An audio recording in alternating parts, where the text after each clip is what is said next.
ഈയിടെ അകാരണമായി കൊല്ലപ്പെട്ടു പോയ ഒരച്ഛനെ കുറിച്ച് നമ്മളിങ്ങനെ മീഡിയ വഴി കേട്ടു.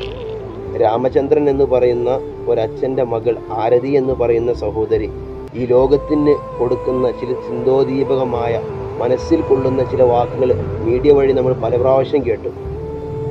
ഞാൻ ജമ്മു കാശ്മീരിൽ നിന്ന് തിരിച്ചു പോരുന്ന സമയത്ത് 2 സഹോദരങ്ങളെ ഉപേക്ഷിച്ചിട്ടാണ് തിരിച്ചു പോരുന്നത് എന്ന് വളരെ സങ്കടത്തോടു കൂടി ആ സഹോദരി പറയുന്നുണ്ട്.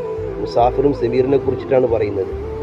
തൻ്റെ അച്ഛനെ വെടിവെച്ച് കൊല്ലപ്പെട്ട് മരണപ്പെട്ടു എന്ന് ഉറപ്പായപ്പോൾ കണ്ണീരോടെ കഥനത്തോടെ എന്ത് ചെയ്യണമെന്ന് പരിഭ്രാന്തിച്ച് നിൽക്കുമ്പോൾ താങ്ങായി തുണയായി നിന്ന ജ്യേഷ്ഠനെ പോലെ എൻ്റെ കാര്യങ്ങൾക്ക് വേണ്ടി എൻ്റെ കൂടെ രാത്രി സമയത്ത് പോലും പുലർച്ചയ്ക്ക് പോലും മോർച്ചറിയിൽ എനിക്ക് കാവൽ നിന്ന മുസാഫിറും സമീറിനെ കുറിച്ച് അവരിങ്ങനെ വാചാലമായി സംസാരിക്കുന്നത് നമ്മൾ കേട്ടു.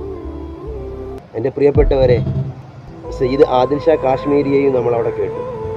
കുതിരസവാരി പരിശീലിപ്പിച്ച് കിട്ടുന്ന വരുമാനം കൊണ്ട് ഉപജീവനം നടത്തുന്ന ഒരു പാവപ്പെട്ട സഹോദരൻ.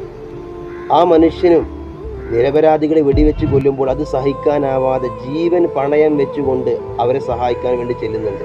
അങ്ങനെ അവരുടെ കയ്യിൽ നിന്ന് തോക്കുകൾ വാങ്ങി അവരെ തന്നെ ഭീകരവാദികളെ തന്നെ ആക്രമിക്കാൻ വേണ്ടി ശ്രമിക്കുന്നതിനിടയ്ക്ക് ബലപ്രയോഗത്തിലൂടെ ജീവൻ നഷ്ടപ്പെട്ടു പോയ സയ്യിദ് ആദിൽ ഷാ കാശ്മീരി.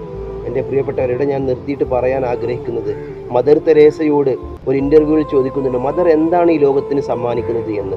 വളരെ നിഷ്കളങ്കതയോടുകൂടി മദർ പറയുന്ന ഹൃദ്യമായ ചില വാക്കുകളുണ്ട്. ഞാൻ എന്ത് ആയാലും മരിക്കും, അതിനു മുമ്പ് ആവശ്യക്കാരായ നിസ്സഹായരായ ആളുകളുടെ മനസ്സിൽ ഒരു ചെറുപുഞ്ചിരി തീർക്കുന്ന സ്നേഹമായി മാറാൻ എനിക്ക് കഴിയുന്നുണ്ടോ എന്ന് ശ്രമിക്കുകയാണ് ഞാൻ ചെയ്യുന്നത് എന്ന്. ഒരാളുടെയെങ്കിലും ജീവിതത്തിൽ ഇടപെടലുകൾ നടത്തി അവരെ സന്തോഷിപ്പിക്കാൻ എനിക്കാവുന്നുണ്ട് എന്ന് ശ്രമിക്കുന്നിടത്താണ് ഞാൻ വിജയിക്കുന്നത് എന്നാണ് എനിക്ക് തോന്നുന്നത് എന്ന് മദർ തെരേസ വളരെ ഹൃദ്യമായി പറയുന്നുണ്ട്. പരിശുദ്ധ പ്രവാചകനും പറഞ്ഞു വെക്കുന്നുണ്ട്, നിന്റെ മുമ്പിൽ നിസ്സഹായരായി എത്തുന്നത് മതം ഏതാണെന്ന് നീ നോക്കേണ്ട ആവശ്യമില്ല, അവരെ നീ സഹായിക്കുന്നിടത്താണ്, അവർക്ക് വേണ്ട കാര്യങ്ങൾ ചെയ്തു കൊടുക്കുന്നിടത്താണ് നിന്റെ മതം പരിപൂർണമാകുന്നത് എന്ന് പറഞ്ഞു വെക്കുന്നുണ്ട്. വളരെ ഹൃദ്യമായിട്ടുള്ള ആരതി എന്ന് പറയുന്ന സഹോദരിയുടെ വാക്കുകൾ നമ്മെ വളരെയധികം സന്തോഷിപ്പിക്കുന്നു. മുസൽമാന്മാരായ മുസാഫിറും സമീറും സയ്യിദ് ആദിൽ ഷയും നമുക്ക് വഴിവിളക്കുകളാണ്. നമ്മെ നന്മയിലേക്ക് അടുപ്പിക്കാൻ നമുക്ക് പ്രചോദനമേകുന്ന ചില നല്ല മനുഷ്യരുടെ കഥ.